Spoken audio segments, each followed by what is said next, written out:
Hello guys, ഇന്ന് ഞങ്ങൾ മാലയിടാൻ പോവാണ്. ഓലയിൽക്കാവ് എന്നൊരു അമ്പലത്തിലാണ് ഞങ്ങൾ മാലയിടാൻ പോകുന്നത്.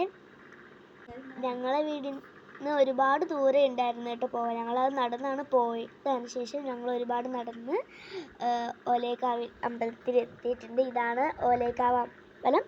അതിനുശേഷം ഞങ്ങൾ മാല മേടിക്കാനായിട്ടോ ആദ്യമേ വന്നത്. അമ്പലത്തിൻ്റെ തൊട്ടടുത്തുള്ളൊരു കടയിൽ നിന്ന് കേട്ടോ മേടിച്ചത്. പലതരം മാലകളുണ്ടായിരുന്നു. ഞങ്ങൾക്ക് എല്ലാം ഇഷ്ടപ്പെട്ടു. അങ്ങനെ ലാസ്റ്റ് ഞങ്ങൾ ഈ 2 മാലയാണ് കേട്ടോ എടുത്തത്. ആ 2 മാല എടുത്തു. അത് ഞാൻ മേടിച്ച്. അതിനുശേഷം ഞങ്ങൾ തേങ്ങ മേടിച്ചിട്ടുണ്ടായിരുന്നു ഉടയ്ക്കാൻ വേണ്ടിയിട്ട്. തേങ്ങയും മേടിച്ച് ഞങ്ങൾ തൊഴുവാനായിട്ട് പോവുകയാണ്. അതിനുശേഷം ഞങ്ങൾ അമ്പലത്തിൽ കറങ്ങി തൊഴുതിട്ട് അവിടെ ഇങ്ങനെ ഷേപ്പിലാട്ടോ നടന്നത്. അങ്ങനെ ഞങ്ങൾ അവിടെയൊക്കെ കറങ്ങി നടന്ന ശേഷം തേങ്ങ ഉടയ്ക്കാമെന്ന് പറഞ്ഞു. പൂജാരി മാലയൊക്കെ പൂജയ്ക്ക് വെച്ചിട്ടുണ്ട്. അങ്ങനെ തേങ്ങയൊക്കെ നല്ലപോലെ തന്നെ ഉടച്ചിട്ടതിന് ശേഷം സ്വാമിയെ ശരണയ്യപ്പൻ പറഞ്ഞിട്ട് ഞാൻ മാല ഇട്ടിട്ടുണ്ട്.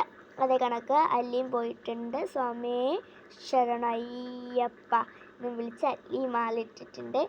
അതിനുശേഷം ഞങ്ങൾ മാലയൊക്കെ ഇട്ട് ഒന്നും കൂടെ ഒക്കെ കയറി തൊഴുതിട്ട് ഞങ്ങൾ തിരിച്ച് വരാണേ.